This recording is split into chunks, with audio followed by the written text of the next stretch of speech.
Friends, spicy kitchen ಚಾನಲ್ಗೆ ನಿಮ್ಮೆಲ್ರಿಗೂ ಸ್ವಾಗತ.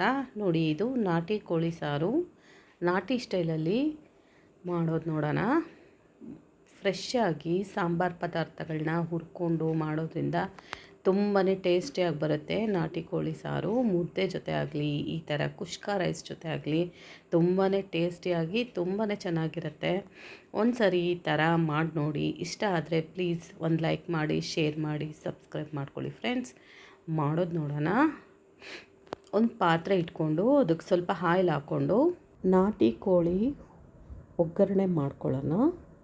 ಮೆಂತ್ಯ ಸೊಪ್ಪು ಹಾಕ್ಕೊಳ್ಳೋಣ. ಒಂದು ಇಡಿಯಷ್ಟು ಮೆಂತ್ಯ ಸೊಪ್ಪು ಹಾಕೋದ್ರಿಂದ ಆರೋಗ್ಯಕ್ಕೂ ಒಳ್ಳೆಯದು. ಸಾರು ತುಂಬಾ ಟೇಸ್ಟಿಯಾಗಿ ಬರುತ್ತೆ.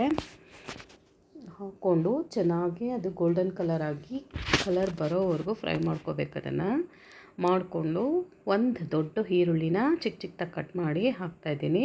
ಲೈಟಾಗಿ ಫ್ರೈ ಮಾಡಿಕೊಂಡು ಹಸಿಮೆಣ್ಸಿನ್ಕಾಯಿ ಹಾಕ್ಕೊಳ್ಳೋಣ.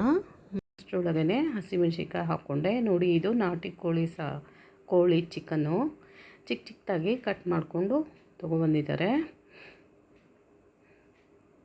ನಿಮಗೆ ಬೇಗ ಬೇಯಬೇಕು ಅಂದರೆ ಕುಕ್ಕರ್ಗೆ ಹಾಕಿ ಬೇಯಿಸ್ಕೋಬೋದು. ಇಲ್ಲಿ ಪಾತ್ರೆಯಲ್ಲಿ ಮಾಡಿದ್ರೇ ಟೇಸ್ಟು. ಹಾಗಾಗಿ ನಾನು ಪಾತ್ರೆಯಲ್ಲಿ ಡೈರೆಕ್ಟಾಗಿ ಒಗ್ಗರಣೆ ಹಾಕಿ ಬೇಯಿಸ್ತಾ ಇದ್ದೀನಿ.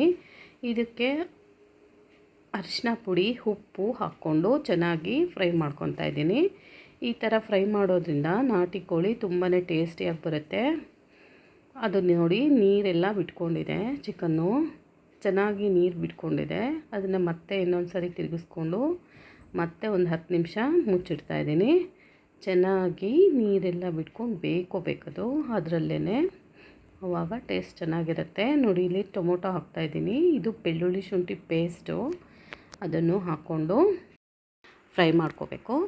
ಚಿಕನ್ ಚೆನ್ನಾಗಿ ಫ್ರೈ ಮಾಡೋದ್ರಿಂದ ಅದರಲ್ಲಿರೋ ನೀರೆಲ್ಲ ಹೊರಗಡೆ ಬಂದು ಡ್ರೈ ಆಗೋವರೆಗೂ ಸ್ವಲ್ಪ ಫ್ರೈ ಮಾಡ್ಕೋಬೇಕು. ಹಾಗೆ ಮಾಡಿದ್ರೇ ಚಿಕನ್ನು ಬೇಗ ಬೇಯೋದು. ಇದು ನಾಟಿ ಚಿಕನ್ ಆಗಿರೋದ್ರಿಂದ ಬೇಗ ಬೇಯೋದಿಲ್ಲ.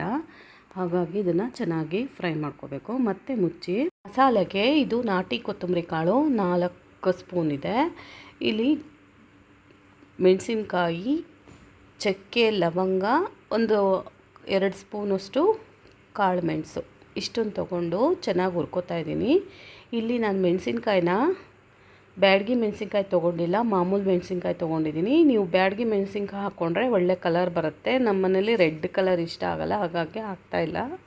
ಇದಕ್ಕೆ 2 ದೊಡ್ಡ ಸ್ಪೂನಷ್ಟು ಗಸಗಸೆ, 4ರಿಂದ 5 ಗೋಡಂಬಿ, ಇಷ್ಟನ್ನು ಹಾಕ್ಕೊಂಡು ಲಾಸ್ಟಲ್ಲಿ ಚೆನ್ನಾಗಿ ಕೆಂಪಗಾಗೋವರೆಗೂ ಹುರ್ಕೋಬೇಕು. ಇದನ್ನು ಚೆನ್ನಾಗಿ ಹುರ್ಕೊಂಡು ಒಂದು ಮಿಕ್ಸಿ ಜಾರ್ಗೆ ಹಾಕ್ಕೊಂಡು ಪೌಡ್ರ್ ಥರ ಮಾಡ್ಕೊಳ್ಳೋಣ. ಮತ್ತು ಅದೇ ಬಾಣಲಿಗೆ ನೋಡಿ, ಇಲ್ಲಿ ಒಂದು ದೊಡ್ಡ ಈರುಳ್ಳಿ ಚಿಕ್ಕದಾಗಿ ಕಟ್ ಮಾಡಿಕೊಂಡು ಅದನ್ನು ಆಯಿಲಲ್ಲಿ ಫ್ರೈ ಮಾಡ್ಕೊತಾ ಇದ್ದೀನಿ. ಇದಕ್ಕೇ ಮತ್ತೆ ಒಂದು ಟೊಮೊಟೊನ ಹಾಕ್ಕೊಂಡು ಫ್ರೈ ಮಾಡ್ಕೊಳ್ಳೋಣ. ಮತ್ತು 2ರಿಂದ 3 ಹಸಿಮೆಣ್ಸಿನ್ಕಾಯಿ ಮಾಡಿಕೊಂಡು ಇದನ್ನು ಆ ಪೌಡರ್ಗೆ ಹಾಕ್ಕೊಂಡು ಮಿಕ್ಸ್ ಮಾಡ್ಕೋಬೇಕು. ಇಲ್ಲಿ ಒಂದು ಸ್ವಲ್ಪ ಕೊತ್ತಂಬರಿ ಕಡ್ಡಿ ತೊಗೊಂಡಿದ್ದೀನಿ ನಾನು, ಸೊಪ್ಪಲ್ಲ, ಹಿಂದ್ಗಡೆ ಇರುತ್ತಲ್ಲ ಆ ಕಡ್ಡಿನ ಹಾಕ್ಕೊಂಡು ಲಾಸ್ಟಲ್ಲಿ ಸ್ವಲ್ಪ ಫ್ರೈ ಮಾಡ್ಕೊಳ್ಳೋಣ. ನೋಡಿ, ಇದು ಪೌಡ್ರ್ ಹಾಕಿದೆ. ಡ್ರೈ ಇಂಗ್ರೀಡಿಯೆಂಟ್ಸ್ ಎಲ್ಲ ಪೌಡ್ರ್ ಮಾಡ್ಕೊಂಡಿದ್ದೀನಿ. ಆ ಪೌಡ್ರಿಗೆ ಈ ಈರುಳ್ಳಿ, ಟೊಮೊಟೊ, ಹಸಿಮೆಣ್ಸಿನ್ಕಾಯಿ, ಕೊತ್ತಂಬರಿ ಕಡ್ಡಿ ಇಷ್ಟನ್ನು ಹುರ್ಕೊಂಡಿದ್ವಲ್ಲ ಅದನ್ನು ಹಾಕ್ಕೊಂಡು ನೈಸಾಗಿ ಗ್ರೈಂಡ್ ಮಾಡ್ಕೊಳ್ಳೋಣ.